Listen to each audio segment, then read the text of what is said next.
Ustaz, Kak Yat ni ataupun Nur Hayati Ismail katanya, ya. Yang pertama, apakah yang dimaksudkan dengan belajar menerima kekurangan diri masing-masing? Malah demi keharmonian, ada waktunya sikap selalu mengalah itu terkadang menjadi asbab pasangan mengambil kesempatan atas sikap tersebut. Terlalu mengalah pun kadang-kadang tu bukan main lagi ya Cik Abang.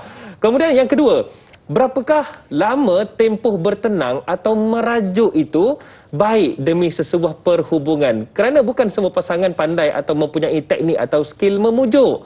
Macam Ustaz Azam, dia pandai pujuk. Allah. Macam mana tu Ustaz? Soalan daripada Kak Yat, orang Rawang kita ni, Bandar Tasik Puteri. Masya Allah, tabarakallah, luar biasa ya.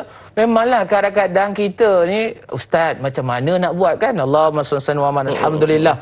Tuan-tuan puan, kadang-kadang ada orang kata, Ustaz ni pasangan saya mengambil kesempatan aja, kita dah beralah dah ni. Tapi dia pula buat donor je. Contohlah buat donor, buat tak tahu je kan. Lagi dia tekan kita. Lagi tekan dan sebagainya. Jadi kita tak boleh, Ustaz. Kita kena pertahankan hak kami. Contoh kan. Waktu sama juga bagaimana teknik memujuk dan sebagainya. Ibu ayah, tuan-tuan puan-puan penonton, bila mana kita bicarakan tentang perkara ini, saya suka memetik. Saya ada baca satu petikan dan juga Allah SWT merakamkan dalam surah An-Nisa ayat 19. Apa Allah Taala kata? A'udzubillahi minasyaitonirrajim wa 'ashiruhunna bil ma'ruf fa in karihtumuhunna fa 'asa an takrahu syai'a wa yaj'alallahu fihi khairan katsira. Sadaqallahul azim, surah An-Nisa ayat 19. Apa maknanya? Pergaulilah isteri-isteri kamu itu dengan cara yang baik. Maka jika kamu membenci mereka, maka semoga sesuatu yang kamu membencinya itu nescaya justru Allah SWT akan menjadikan padanya kebaikan yang banyak. Subhanallah, tuan-tuan puan, kita kena berbuat baik kepada pasangan kita. Kita kena berbuat baik kepada isteri-isteri kita. Kita kena, janganlah kita membenci satu perkara, hakikatnya banyak lagi kebaikan yang dia ada. Kadang-kadang minta maaf cakap, ada setengah pasangan yang memang dia suka mengambil kesempatan. Isteri dia seorang yang rajin, memang rajin betul, baik betul. Dan akhirnya na'udzubillah min zalik, dia menjadikan isterinya seperti hamba. Na'udzubillah min zalik. Ini perkara yang tidak baik, tuan-tuan dan puan. Samalah juga sebagai seorang isteri, dia tengok suami dia seorang yang rajin betul. Suaminya seorang yang pendiam. Suaminya seorang yang ikut aja, tak ada masalah pun. Dan akhirnya dia menidakkan suami dia dan dia buat kepala dia sendiri. Rumah tangga dia buat kepala dia sendiri. Dia pergi mana tak beritahu isteri suami dan sebagainya. Buat pinjaman sana sini. Akhirnya susah dan sebagainya. Dia kata tak apalah, kita pergi shopping aja, yang bayar suami. Payah juga mengambil kesempatan kepada suami, mengambil kesempatan kepada isteri. Tuan-tuan puan, bagaimana cara kita nak kekal supaya kita berakhlak dengan pasangan-pasangan begini? Waktu yang sama juga kadang-kadang nak mujuk ni Ustaz, ada setengah orang memang tak pandai mujuk. Saya pun kadang-kadang tak pandai sangat lah. Dia tengok masa. Ada masa boleh mujuk, ada masa Ilham tak tu pandai mujuk lah. Pandai lah kan. Tiba tak pandai memang tak jadi apalah kan. Tetapi nak cerita apa ibu ayah, tuan-tuan puan, memang betul lah, kadang-kadang kita ni mengharapkan orang pujuk kita. Alah, saya tak kira, saya nak mengajuk juga, nanti abang pujuk kita. Rupanya sehari dua tak pujuk pun. Nasib lah kan. Suami pun gitu juga, dia kata, I tak kira, I pergi keluar, I nak pergi ngeteh, nak pergi minum, nanti dia pujuk lah tu, dia WhatsApp kita, dia call kita. Rupanya bini pun lantar kau, dia pergi keluar dengan anak-anak. Ibu ayah, tuan-tuan puan, kita ni banyak mengharapkan orang pujuk kita. Kita ni mengharapkan orang untuk hormat kita. Hakikatnya kita lah kena mulakan dulu.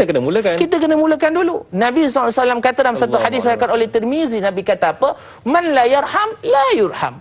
Apa dia? Barang siapa yang tidak mengasihi, dia tidak akan dikasihi. Kita nak pasangan kita kasih, kita sayang, kita pujuk kita. Pertama sekali, tuan-tuan puan, kita kena sayang, kita kena kasih, kita kena pujuk pasangan kita dulu.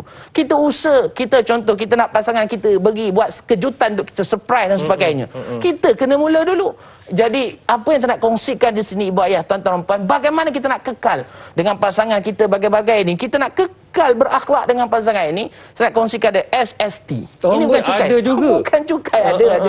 Boleh ada dia? Boleh. SST, tuan-tuan puan. Apa dia? S yang pertama, saling hormat menghormati. Hormat menghormati, saling hormat menghormati. Dia bukan hormat menghormati saja, dia saling. Maknanya dia kena cakap orang putihnya pagi-pagi ni, each other. Maknanya kan apa-apa? Gitulah payah benar nak cerita kan. Dahsyat umur. Dahsyat kan. Maknanya saling hormat menghormati.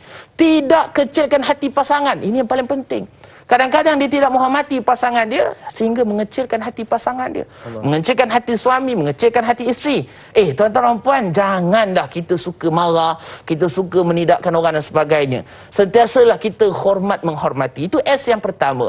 S yang kedua, ini yang paling penting. Apa dia? Sabar je lah.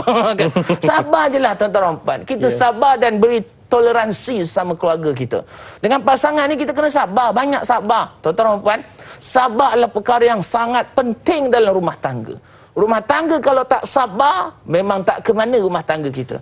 Dalam kita membawa kapal sebagai contoh, dalam satu bahtera, kita melayari satu laut yang luas, dalam keadaan angin tiup kencang, dan sekarang ni rakan-rakan kita, saudara kita di Pantai Timur ada yang banjir dan sebagainya, kita doakan. Semoga Allah berikan kebaikan kepada mereka semua dan dimudahkan segala urusan mereka di sana insya-Allah. Nak cerita apa? Dalam kita buat bahtera, waktu yang sama kita datang badai, ombak kuat, angin kuat, taufan dan sebagainya. Kita sebagai nakhoda, ketua keluarga, kita sebagai kelasi-kelasi kapal, kita kena bergandengan menjaga bahtera kita supaya tak bocor, saling berperanan lah, saling berperanan. Maknanya kita kena sabar. Kita kena sabar. Apa berlaku? Sabar. Sabar, tenang, jangan gaduh-gaduh. Dan yang terakhir, apa dia? Terima seadanya. Tuan-tuan puan, di antara keluarga ni, pasangan ni, kita kena terima seadanya. Mungkin pasangan kita ni ada kelebihan sekian, tapi dia ada kekurangan sekian. Tapi kita raikanlah yang kelebihan itu.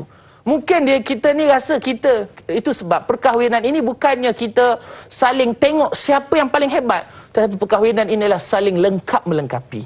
Ini ada orang pasangan untuk lengkap-lengkapi, siang adanya malam untuk melengkapi satu perkara. Ada lelaki ada perempuan untuk lengkap. Kita nak ada utara, ada timur, ada barat, nak lengkap. Ada kiri, ada kanan, nak lengkap. Kalau kanan saja kiri tak jadi juga. Itu sebab kena lengkap. Kalau kereta pun ada balancing, alignment, bagai-bagai. Contoh, maknanya terima seadanya. Apa pun pasangan kita dah sebati ke, tak reti mujuk ke, memang tak pakai lah dia ni. Contoh lah kan, hadari para penonton. Terimalah seadanya. Kerana itu yang terbaik Allah beri kita. Maka kita perbaiki diri kita ke arah kebaikan dan sama-sama kita berakhlak dengan pasangan. Wallahu a'lam.